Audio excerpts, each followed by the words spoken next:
Hi everyone, I'm Jen. And Allie. And we are here making a challah recipe for you. This is a challah recipe that I made up and I use in my bread machine every week on Fridays before Shabbat. I know that a lot of people don't have bread machines at home, so Allie and I are adapting the recipe to be made by hand.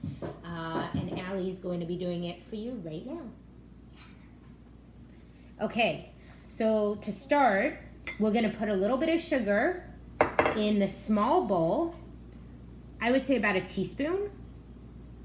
Perfect. Okay, and then we're going to take the water and we're going to put like half of the amount. In our measuring cup, we have 1 cup of water. Okay, perfect. We are then going to take a tablespoon of yeast. Nope, that's a teaspoon. Okay, take a tablespoon. There's hair in the yeast.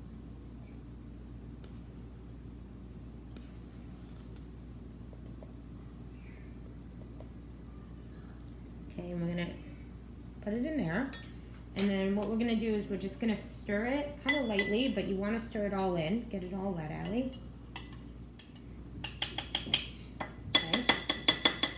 And Allie, what would you describe the way this yeast looks? Oatmeal with too much water. Oatmeal with too much water. She claims that's what this looks like. I would agree. Okay, we're gonna let it go, and then in a little bit we'll take a look at what it looks like. Okay, in the meantime, while that's sitting, you wanted to use hot water. It should be cool enough that you can touch it, but hot enough that you would call it kind of hot water. Okay, we are going to take 3 cups of flour. 1, 2, 3. Okay. Now we're gonna do 1 more thing of flour. So now you wanna take 1, and you don't wanna go all the way to the top. This is not very precise measuring, but it's how I do it every week. Yeah, that's good. Perfect. Okay, drop that in. Now we're gonna take half a cup of sugar.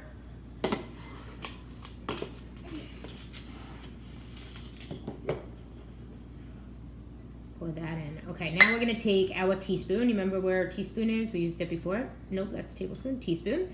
We're gonna take a teaspoon of salt and put it in that mix.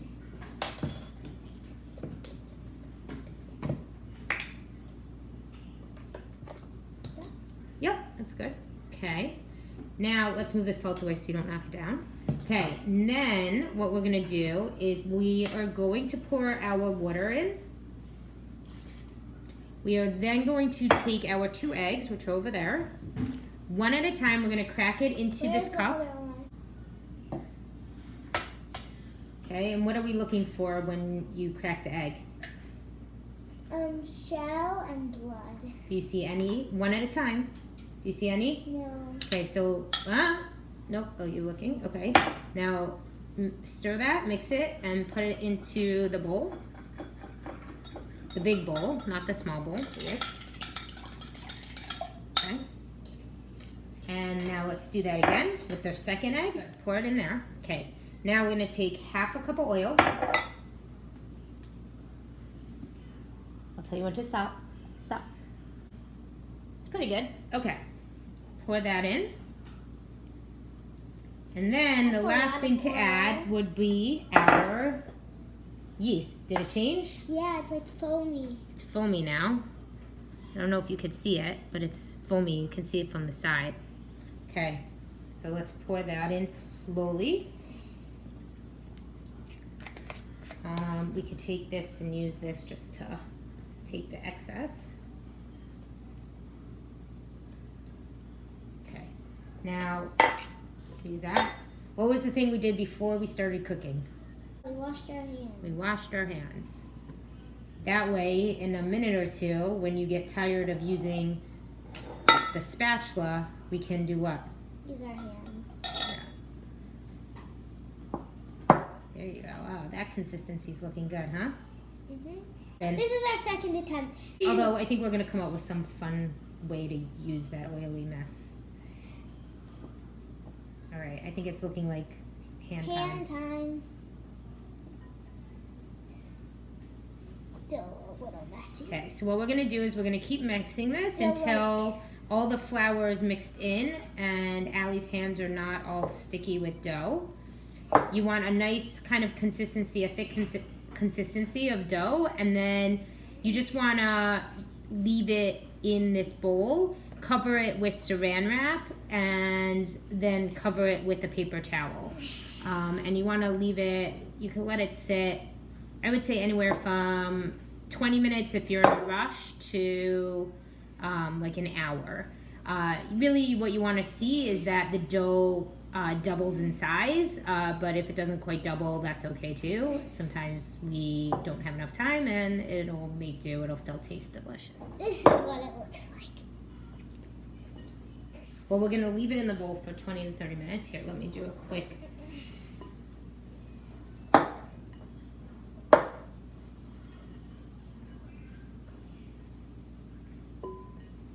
If you think that it's feeling a little too sticky and you've already gotten all the flour from the sides, then you could add a little bit of flour. Can But we add a little bit of flour?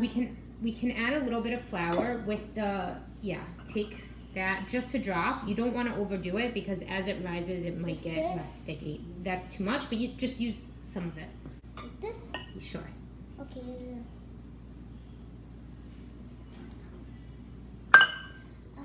I'm gonna do it. But what you want to do is make sure that you really mix in all that flour that we just took. And ideally, what you want to do is not work the dough so much. You really just want to work it enough to mix in the flour. For demonstrating purposes, Allie's really working the dough. Perfect. Okay. And we're gonna let this sit. This is what the dough looks like. See, it's a pretty good texture. It's not too sticky to my hands. And here we go. Enjoy. Okay, so now, so we let it rise for 20 minutes. Now what you're gonna do, you're gonna put it in here. Mommy, are we making 2 challahs or 1? We're gonna make 2 challahs. We have to punch it down. So Punch with your fist. you need to punch it. Put it together now.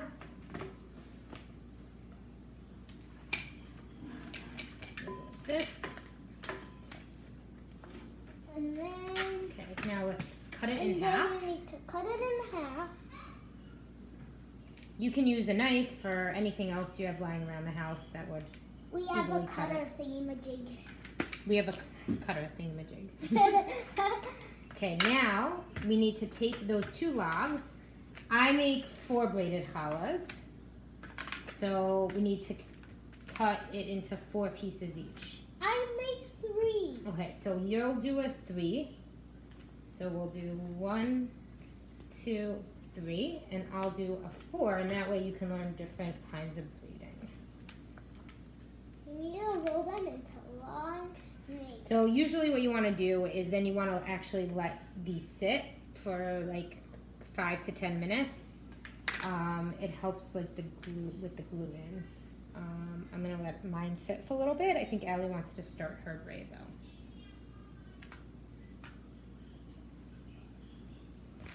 So explain what you're doing. Okay, so I'm making these 3 pieces into long snakes. They should be about the same size. Doesn't need to be perfect. But just don't get it like too off because then it won't be such a good braid. I mean, you might not care, but yeah, if you want it to be a good braid, they should all be like the same size. Then you're gonna attach the ends together. And then you're gonna do it like you're braiding your hair. So you're just gonna braid the challah. So what do you do? So you put each side end into the middle, and you just take turns putting them into the middle. And then, voila, you have a braided challah. That looks really nice, Allie. Use the oven on for The oven is on. We actually took our batch that we did not like and we turned it into garlic knots for dinner with our hot dogs and meatballs. And the other half of it we're turning into cinnamon buns, which I'm in the process of doing. Can I do it right now since I'm done? In a minute. I might need your help with this. Okay, so we have 4 braids, and I as don't know how to do a 4 braid. so you're gonna watch. And as Allie said, you wanna make sure they're all somewhat even. Okay, so a trick somebody taught me is instead of starting from the top, which I think is the way Allie did, and hers came out really good. I actually start from. She was just fixing her challah, but hers looks beautiful. I actually start from the middle. So, you know what, Allie, you want to hold this up? You hold it just like that.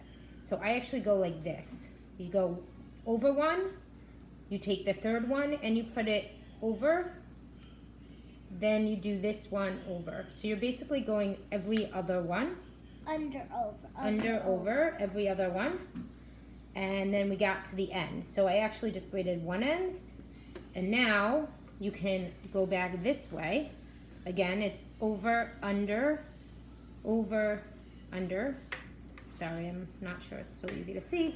Then we have the 4 braid.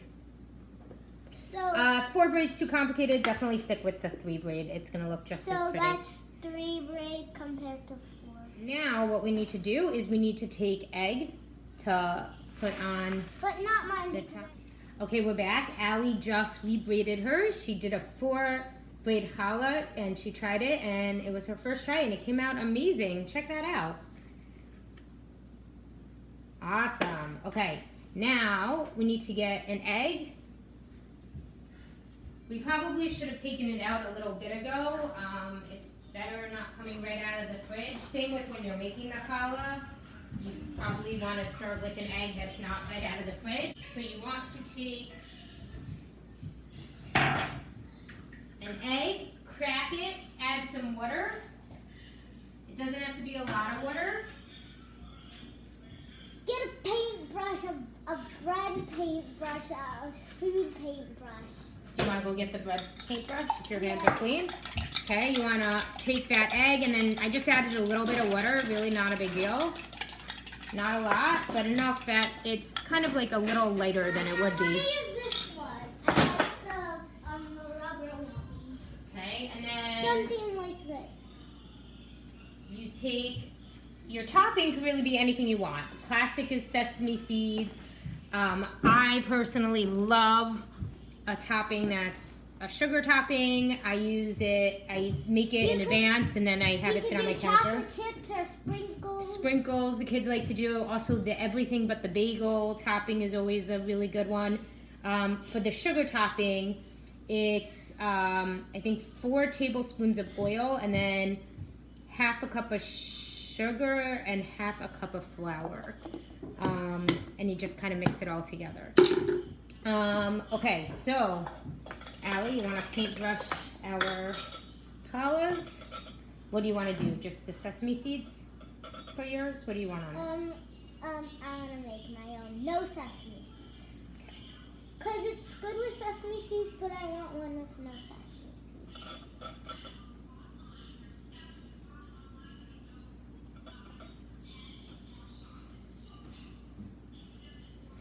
When you do it, you want to just make sure that you get all of it. It gives it a really nice, pretty then I color. need to do the sides. Yeah, make sure you do the sides of yours. I like sesame seeds, so I'm going to put some on mine. Because that's all you ever make. Yep. And I'm then going to get chocolate chips. I guess we're doing chocolate chips on hers. If you want to really make a chocolate chip challah, then what you want to do is actually add the chocolate chips to the dough, and as you're braiding the challah, But you could the put it on chocolate top chips. if But you you could forget. for sure. And that's what we're gonna do today. Okay, we're putting the chocolate chips on. And that's it. And then you put it in your oven. The way I do it is I set my oven for 350 degrees Fahrenheit. Then when I'm ready to put my challahs in, I actually drop the temperature to 300 degrees, and I put it in for about 30 minutes. The one other thing is we only had it rise once. I'll do that and it's fine. Generally speaking, what I like to do is I'll have it sit for that 20 minutes or 20 minutes to an hour. I'll actually punch it down. I will braid it, and then I'll have it sit for about another 20 minutes, and then I put it in the oven. So usually I have it sit 20 minutes. Putting some star sprinkles. And then I put the egg wash and the topping on. So give it a second rise if you have the time, but sometimes, especially when Shabbat starts early, we don't have the time, and I'll just kind of skip it.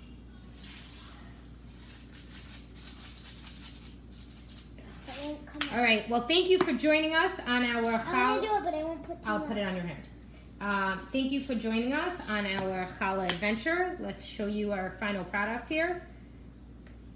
Here we go, and then we'll show you the final results when it comes out of the oven. Here are the challahs cooking in the oven, and while they're cooking, you can see the cinnamon buns from our mistake dough. Doesn't look like a mistake anymore. Those cinnamon buns are rising and looking really delicious. And I'll head over to our garlic knots. They came out so delicious. As you can see, there's not a lot left. I definitely recommend the dough could totally work with savory or sweet. And I oftentimes will turn it into cinnamon buns or chocolate rugelach or babka. This dough works with anything. So challahs are out of the oven. Take a look. They look delicious, especially Allie's. Hope you enjoyed, and hope you enjoy your challah. If you have any questions, feel free to email me. Also, I forgot to mention the type of flour I use is bread flour. I've used other kind of flours too. I think King Arthur regular flour works well, but my favorite is any sort of brand that is a bread flour.